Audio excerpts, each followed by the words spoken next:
নমস্কার viewers, finance with Malay চ্যানেলে আপনাদের স্বাগত।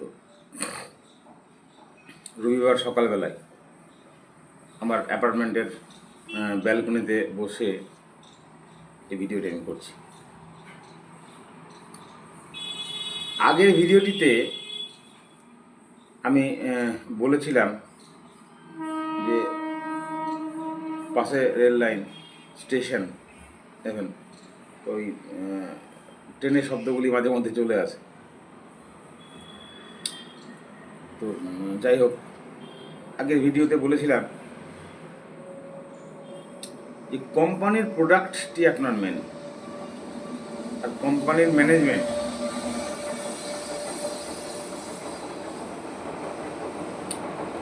ম্যানেজমেন্ট যদি ঠিক থাকে, বিজনেস মডেল যদি ঠিক থাকে, বিজনেসের প্রোডাক্ট বা সার্ভিস যদি ঠিক থাকে, আপনি সেই কোম্পানিতে ইনভেস্টেড থাকুন। প্লিজ দয়া করে বারবার চার্ট দেখবেন না। দেখুন, একটা মানুষের জীবনে যেমন চড়াই উতরাই থাকে, ভালো সময় খারাপ সময় থাকে, সেরকম একটা কোম্পানিরও তাই বিভিন্ন সাইকেল থাকে। ভালো সাইকেল, স্থির সাইকেল, টপ গিয়ার সাইকেল, মানে ভালো সময় খারাপ সময়, কিছুই করবেন না এরকম একটা সময়। তো এগুলি থাকবেই। আর সব সময় যদি আপনি চার্ট দেখেন প্রতিদিন প্রতি মুহূর্তে, তাহলে আপনি হোল্ড করতে পারবেন না। কোম্পানির প্রোডাক্ট দেখুন, কোম্পানির বিজনেস দেখুন। কোনো ব্যক্তি যেমন জীবনের খারাপ সময়ে যদি ভুল সিদ্ধান্ত নেয়, তার জীবনটাকে যদি পাল্টানোর চেষ্টা করে, ভালো চেষ্টা করলে তো ভালোই, খারাপভাবে চেষ্টা করে, অন্যটা যদি ভুলভাল নীতি গ্রহণ করে, তাহলে তো জীবন খারাপ হবে। তবে লক্ষ্য রাখুন ম্যানেজমেন্ট কমেন্ট্রি কী, বিজনেস মডেল, প্রোডাক্টে কোনো চেঞ্জ হচ্ছে কিনা, বিজনেস মডেল কোনো চেঞ্জ হচ্ছে কিনা, ম্যানেজমেন্টের কমেন্ট্রিগুলি প্রোডাক্টিভ না আনপ্রোডাক্টিভ, এগুলো দেখুন। যদি ঠিক থাকে তো ইনভেস্ট করুন। দেখুন, আপনারা যে স্টকটি কিনেছেন সেই স্টকটি হয়তো 200 থেকে 500 যাবে, 300 ধরি, 200 থেকে 300 গেল, 300 থেকে নেমে আবার 250, 220-তে আসবে। তো আপনি ভাববেন বেশ আচ্ছা খাসা লাভ ছিল আমার, 50%, আবার 20%-এ চলে এলো, কি হলো আমার। এই যে মানসিকতা, ট্রেডিং মানসিকতা, এটা ছাড়ুন। যদি কোম্পানির প্রোডাক্ট ভালো হয়, ম্যানেজমেন্ট ভালো হয়, হোল্ড করুন। আসুক 200-তে, আপনার 50% প্রফিট জিরো হোক, সেটা কিন্তু আবার যখন ছুটবে না, তখন সেটা কিন্তু ওই 200 থেকে আবার 700-800 যাবে। তখনও যদি কোম্পানি কিছু খারাপ না হয়, হোল্ড করুন। ও আবার 700 থেকে 400-তে নেমে আসবে, 400 থেকে আবার ছুটবে, কিন্তু আপনার ওই 400-তেই হয়তো 1 বছর পড়ে থাকবে, 6 মাস পড়ে থাকবে, ওখান থেকে আবার ছুটবে সে একদম 2000-এ। আপনি কি করবেন? স্ক্রিনার দেখবেন,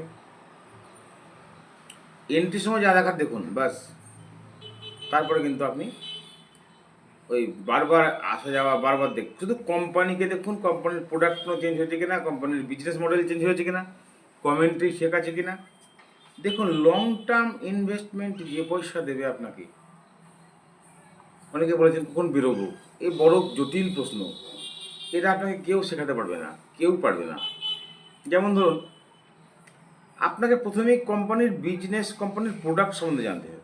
আচ্ছা বলুন তো, আমি বলেছিলাম প্রিকল, কী প্রোডাক্ট? আপনার কী মনে হয় প্রোডাক্টের ভবিষ্যতে কিছু হবে প্রোডাক্ট নিয়ে? আদৌ কি এফেক্টিভ প্রোডাক্ট? যদি হয়, ভেরি গুড। দেখুন তো, আমি ব্যাঙ্ক অফ বরোদা, যে ব্যাঙ্কটি ঠিক করে লোন দিত না, এমনকি সার্ভিসম্যানদেরও লোন দিত না,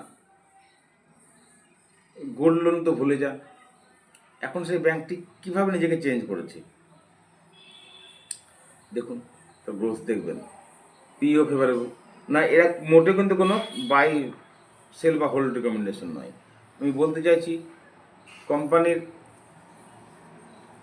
বিজনেস মডেলটি দেখুন, কোম্পানির প্রোডাক্টটি দেখুন, কোম্পানির বিজনেস কমেন্ট্রি কী দিচ্ছে দেখুন।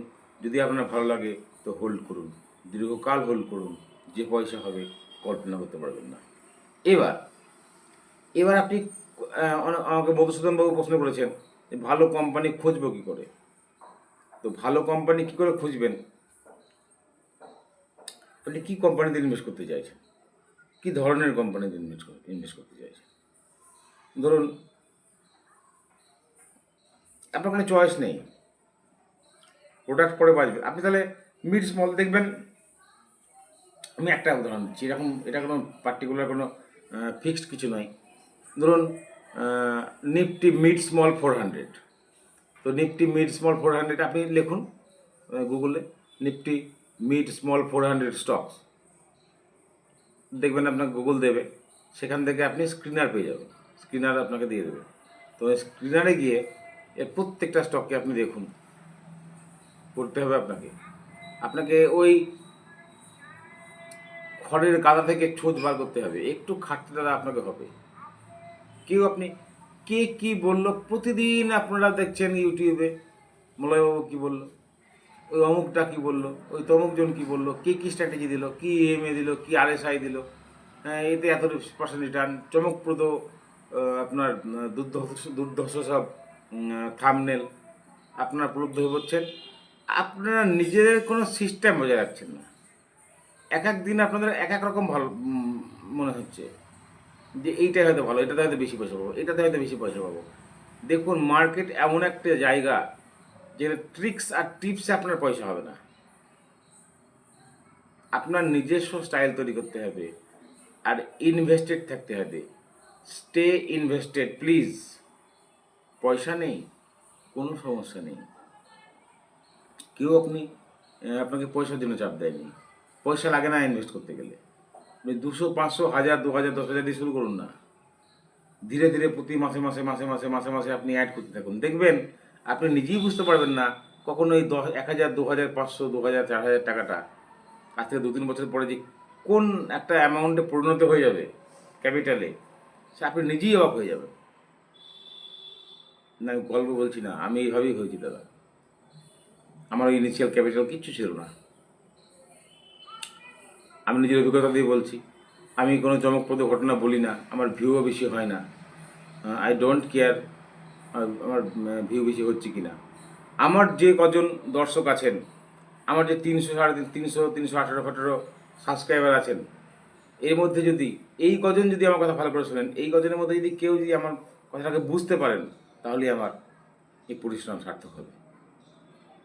সঙ্গে থাকবেন, ভালো থাকবেন, নমস্কার।